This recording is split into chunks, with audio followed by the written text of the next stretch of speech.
అపోస్తల కార్యములు 1వ అధ్యాయము. ఓ థయోఫిలా, యేసు తాను ఏర్పరచుకునిన అపోస్తలులకు పరిశుద్ధాత్మ ద్వారా ఆజ్ఞాపించిన తరువాత ఆయన పరమునకు చేర్చుకొనబడిన దినము వరకు ఆయన చేయుటకును బోధించుటకును ఆరంభించిన వాటినన్నింటిని గూర్చి నా మొదటి గ్రంథమును రచించితిని. ఆయన శ్రమ పడిన తరువాత 40 దినముల వరకు వారికి అగుపడుచు దేవుని రాజ్య విషయములను గూర్చి బోధించుచు అనేక ప్రమాణములను చూపి వారికి తన్ను తాను సజీవునిగా కనుపరుచుకొనెను.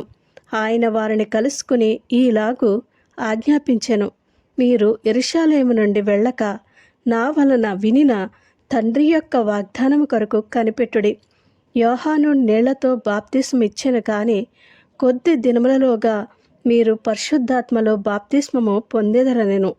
కాబట్టి వారు కూడి వచ్చినప్పుడు, ప్రభువా, ఈ కాలమందు ఇశ్రాయేలునకు రాజ్యమును మరలా అనుగ్రహించదవా అని ఆయనను అడగగా, ఆయన కాలములను సమయములను తండ్రి తన స్వాధీనమందుంచుకుని ఉన్నాడు.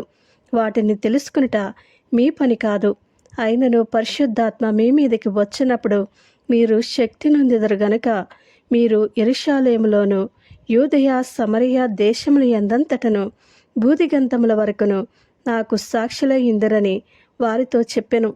ఈ మాటలు చెప్పి వారు చూచుచుండగా ఆయన ఆరోహణమాయెను. అప్పుడు వారి కన్నులకు కనబడకుండా ఒక మేఘము ఆయనను కొనిపోయెను. ఆయన వెళ్ళుచుండగా వారు ఆకాశము వైపు తేరి చూచుచుండిరి.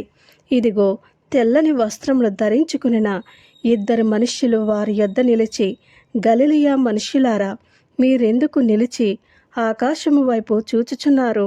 మీ యొద్ద నుండి పరలోకమునకు చేర్చుకొనబడిన ఈ యేసే ఏ రీతిగా పరలోకమునకు వెళ్ళుట మీరు చూచితిరో ఆ రీతిగానే ఆయన తిరిగి వచ్చునని వారితో చెప్పిరి. అప్పుడు వారు ఒలీవల వనమనబడిన కొండ నుండి యెరూషలేమునకు తిరిగి వెళ్ళిరి. ఆ కొండ యెరూషలేమునకు విశ్రాంతి దినమున నడవదగినంత సమీపమున ఉన్నది. వారు పట్టణంలో ప్రవేశించి తాము బస చేయుచుండిన మేడగదిలోనికి ఎక్కిపోయిరి. వారెవరనగా పేతురు, యోహాను, యాకోబు, ఆంద్రియ, ఫిలిప్పు, తోమా, బర్తొలొమయి, మత్తయి, అల్ఫయి కుమారుడగు యాకోబు, జెలోతే అనబడిన సీమోను, యాకోబు కుమారుడగు యూదా అనువారు.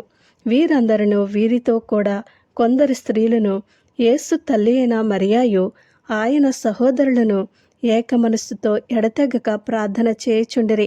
ఆ కాలమందు ఇంచుమించు 120 మంది సహోదరులు కూడియుండగా పేతురు వారి మధ్య నిలిచి ఇట్లనెను: సహోదరులారా, యేసును పట్టుకునిన వారికి త్రోవ చూపిన యూదాను గూర్చి పరిశుద్ధాత్మ దావీదు ద్వారా పూర్వము పలికిన లేఖనము నెరవేరవలసి ఉండెను. అతడు మనలో ఒకడిగా ఎంచబడిన వాడై ఈ పరిచర్యలో పాలు పొందెను. ఈ యూదా ద్రోహము వలన సంపాదించిన రోకలనిచ్చి యొక్క పొలము కొనెను. అతడు తలక్రిందుగా పడి నడిమికి బద్దలైనందున అతని పేగులని బయటికి వచ్చెను.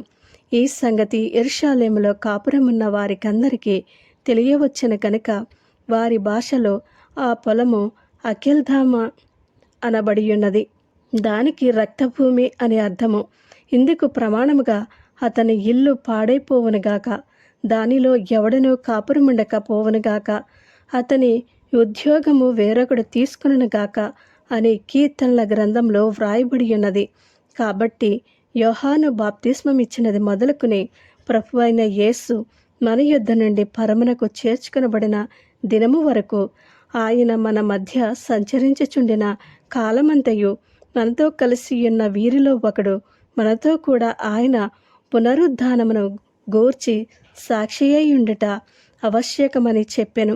అప్పుడు వారు యూస్తు అను మారుపేరు గల బరబ్బ అనబడిన యేసేపు, మత్తీయ అను 2 నిలువబెట్టి ఇట్లని ప్రార్థన చేసిరి: అందరి హృదయములను ఎరిగి ఉన్న ప్రభువా, తన చోటికి పోవుటకు యూదా తప్పిపోయి పోగొట్టుకునిన ఈ పరిచర్యలోను అపోస్తలత్వములోను పాలు పొందుటకు వీరిద్దరిలో నీవు ఏర్పరచుకుని వారిని కనబరచుమనిరి. అంతట వారు వీరిని గూర్చి చీట్లు వేయగా మత్తీయ పేరిట చీటీ వచ్చిన గనక అతడు 11 మంది అపొస్తలులతో కూడా లెక్కింపబడెను. ఆమేన్.